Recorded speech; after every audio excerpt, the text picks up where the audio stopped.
Perdagangan internasional. Apa sih perdagangan internasional itu? Perdagangan internasional adalah kegiatan jual-beli, barang dan jasa antara penduduk satu negara dengan negara lain. Pelakunya bisa berupa individu, perusahaan, atau pemerintah. Kegiatan ini sangat penting karena bisa meningkatkan pendapatan domestik bruto GDP suatu negara. Teori perdagangan internasional.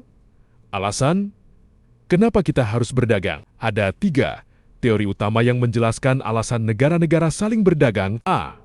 Teori merkantilisme. Konsep negara dianggap makmur kalau punya banyak logam mulia emas atau perak. Caranya, ekspor harus lebih besar dari impor, surplus, kebijakan, pemerintah, memonopoli perdagangan, memperluas jajahan, dan membatasi impor. B.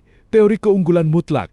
Adam Smith. Konsep suatu negara sebaiknya fokus memproduksi barang yang biaya produksinya paling murah atau efisien secara mutlak dibandingkan negara lain. Contoh, Vietnam, satu pekerja bisa produksi 2.000 kg beras atau 1.000 meter kain. Indonesia, satu pekerja bisa produksi 1.500 kg beras atau 3.000 meter kain. Kesimpulannya, Vietnam lebih unggul mutlak di beras, sedangkan Indonesia di kain. Jadi, Vietnam mang ekspor beras ke Indonesia, dan Indonesia mang ekspor kain ke Vietnam. C.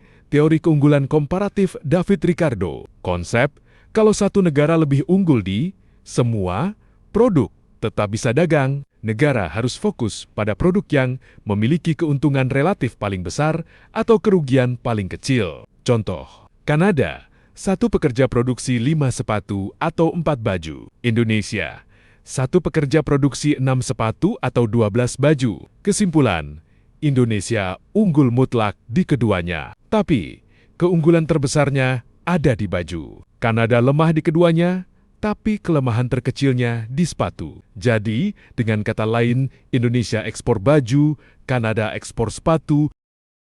Faktor pendorong visus penghambat. Faktor pendorong perdagangan. Perbedaan SDA dan iklim. Contohnya, Indonesia membutuhkan gandum dari negara lain karena iklim yang kurang cocok. Perbedaan selera, contohnya, orang Indonesia suka makan pedas. Perluasan pasar, maksudnya adalah barang dalam negeri yang kelebihan produksi dapat terjual ke daerah lain. Meningkatkan SDM dan teknologi, dimaksudkan adalah supaya produk lokal tidak ketinggalan zaman dan tidak tertinggal dari produk lain. Kemajuan transportasi dengan adanya penggunaan kapal kargo dan pesawat yang memudahkan pengiriman produk. Faktor penghambat perdagangan. Keamanan dan peperangan, maksudnya negara yang sedang konflik membuat pedagang takut bertransaksi. Kebijakan pemerintah, maksudnya birokrasi rumit, tarif impor tinggi, aturan anti-dumping, kurs tidak stabil, maksudnya adalah nilai tukar uang nakturen drastis, bikin bingung menentukan harga, perbedaan mata uang, proses penukaran uang yang ribet dan berisiko. Organisasi regional,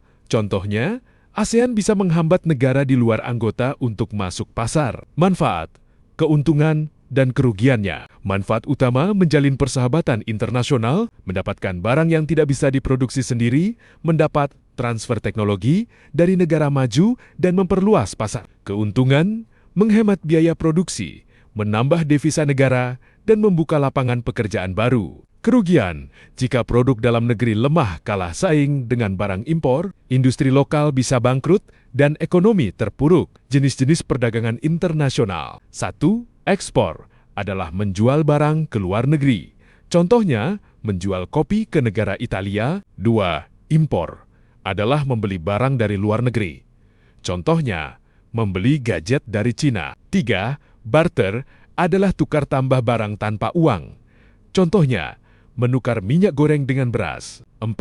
Konsinyasi adalah menitipkan barang ke luar negeri. Baru dibayar kalau sudah laku, contohnya, menitipkan batik di toko Paris. 5. Package deal adalah perjanjian dagang yang mengikat. Contohnya, Indonesia wajib beli 100 pesawat dari Amerika. Sebagai balasannya, Amerika wajib beli kelapa sawit Indonesia. 6. Border crossing adalah perdagangan lintas batas antara negara yang bersebelahan, darat atau laut. Cara pembayaran dan alat pembayaran. A. Cara pembayaran. 1. Cash payment, pembayaran tunai menggunakan uang asing.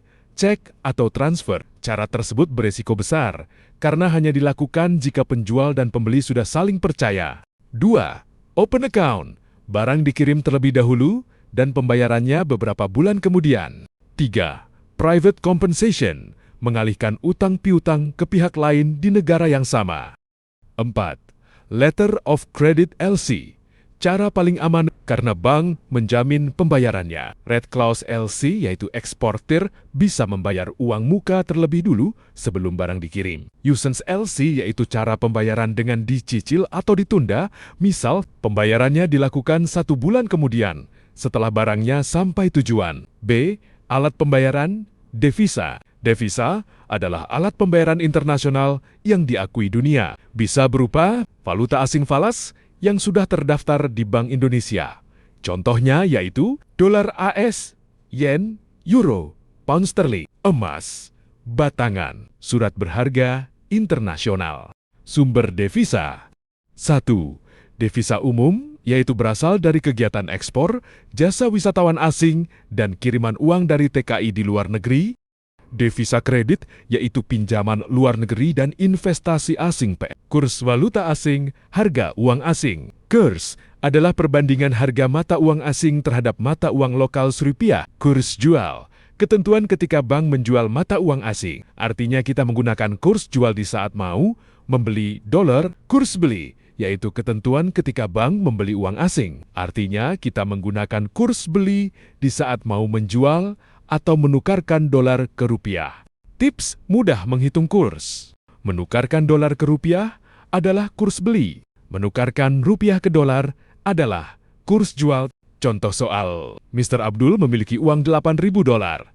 Dia ingin menukarnya ke rupiah di BNI. Kurs beli BNI 1 dolar 14.500 rupiah. Maka perhitungannya 8.000 kali 14.500 sama dengan 116 juta rupiah. Sistem penetapan kurs. 1. Kurs tetap fix, nilai tukar mata uang lokal yang dihubungkan dengan mata uang negara lain, syaratnya tidak berubah-ubah nilainya. 2. Kurs bebas floating, yaitu nilai kurs yang dibiarkan mengikuti pasar berdasarkan permintaan dan penawaran. 3. Kurs mengambang terkendali, managed floating, yaitu kurs mengikuti harga pasar. Tetapi bank sentral turun tangan jika nilai kursnya naik atau turun terlalu ekstrem, biasanya disebut dirty floating. Semoga video ini memudahkan kalian dalam memahami pelajaran. Tetap semangat belajar ya!